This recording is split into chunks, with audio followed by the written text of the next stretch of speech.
राय क्या रखनी है सर, पिछले 13 सालों से ये पीटीआई की हुकूमत उन्हीं इलाकों में चल रही है, तो सारे खा रहे हैं पैसा, कोई वाम का कोई कुछ नहीं किया इन्होंने, कोई काम नहीं ऐसा किया, कोई नजर आ रहा है या कुछ दिखाएं ऐसा कि ये पीटीआई कितने बड़ा कारनामा, बड़ा तीर मारा है।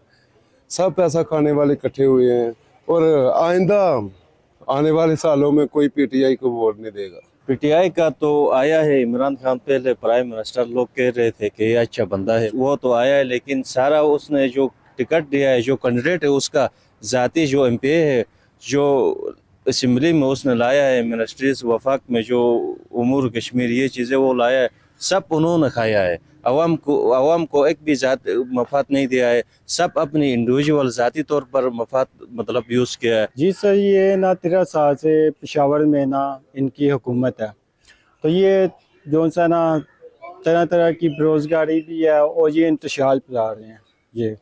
ये धरने हो रहे हैं जी, ये बहुत जो सा ना नुकसान कर रहे हैं मुल्क का। डेवलपमेंट प्रोजेक्ट्स वगैरह और तरक्याती काम एक लीडर नहीं कर सकता, उसके साथ एक अच्छी टीम का होना बहुत ज़रूरी है।